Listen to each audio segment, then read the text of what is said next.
Good afternoon from Fremantle, from Fremantle Prison, the Youth Hostels of Australia version thereof.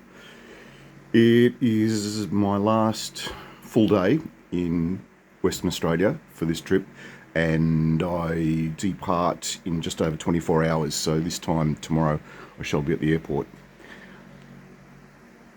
Part of me says, now you know what you're like. You're probably going to come in tonight wearing a traffic cone on your head and 3 parts pissed and all of the rest. However, it's just too nice a day to be fiddle-faddling around here packing stuff.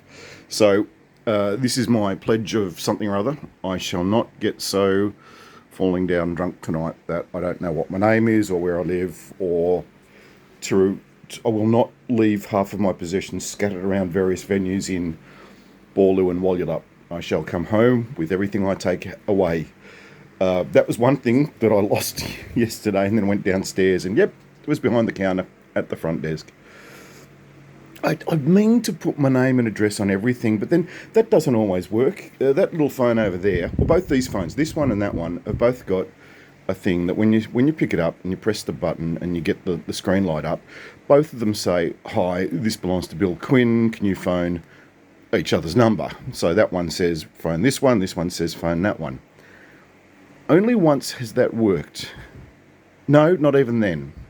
I couldn't find the phone, went back through the last 5 or 6 places where I knew that it was, and then finally I went to one of the gyms that I was stupidly going to. That was a big mistake, that one. And said, "Hi, have you had it?" And there it was, behind the desk. The only thing was, they'd found the phone, hadn't put it in the lost property box, because anyone can dive into the lost property box, hadn't bothered to check the screen, just threw it behind the counter and said, "Oh, someone will come and claim it." Yeah, thanks, mate. That ended up being, the guy that said that to me, that ended up being a bit of a red flag and a marker of one of the main reasons why I left that gym a while later. Yeah, no care, no responsibility. Awful, awful. When I told him about the fact that I nearly collapsed in the street from high blood pressure, which I should check today because it's not been good at all, he laughed. And I said, no, that happened. And he laughed again. And then I had to put my serious face on and say, "You're trying to make me work harder on this machine, and I'm telling you, like you've invited me to, I want to work at my own pace. I need to do this because I'd rather not die Douglas Adams style." At least I've got 6 more years on in than poor old Douglas got. And that's what happened to him. I suspect that he had a blood pressure issue or some other comorbidity, and he left the planet, unfortunately, because of whatever, but he died in a gym. So I had to do that 3 times to a supposedly trained professional. I feel like I've gone off topic here. But anyway, that was the end of for me and the orange gym. So now I'm going to a blue and a purple one. That's what I've got to do on Friday, go to the blue one. Thank you. I'm glad we had this time together. Alrighty. So that's what I'm going to do. I'm going to go out. I'm not going to get silly, but I'm going to go and watch some music and have some random chats. I'm going to take along the... Yep, it's in there. I'm going to take along the keyboard and see if I can muster up something that looks roughly like productive output. I did a couple of things.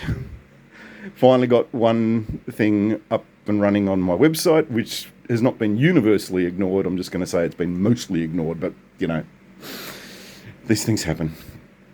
Oh, look, it's a meme. It's a meme. Let's give that 20,000 likes. Let's share that around.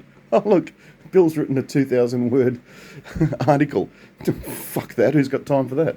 Oh, this candy will not crush itself. I don't know. All right, I'm going to get going. I think, Ted, yeah, you're going to have the night off, mate, because as much as I'm going to be a good boy, or that's the plan, I don't want to send you in the same direction as little Ted, who's still wandering around Perth, I hope. From cell block number H, or wherever I am, I'm not sure. I should find out, really. It's Bill saying, "I will speak to you," and I'm looking at you. Come along to the Ellington Club tonight and see Shark and Fox. Doors open at 6. Show starts at 7, and there are tickets still available. It's not the cheapest ticket in town, but it's a Canadian and a very, very talented Sydney-sider. So I'll see you if I'm looking at you. Bye for now. Oh, yes. I was going to tell you about that. That's another story for another time. But I do sometimes wonder whether I'm playing with a full deck. I really do. Been slathering that on my legs, which have been really, really bad, and my arms, which somehow have come out on this thing. I don't know what that's all about. But I've been slathering it all over. Oh, and my sunburn, which you might be able to see there. Oh, and the chemical burn that I gave myself last month. Oh, God. Slathering that on, and then just, it's been getting worse. And I just picked it up and went, yeah, that's hand wash, you dickhead. It is not moisturiser. Unbelievable. Bye for now. How did I get to this age?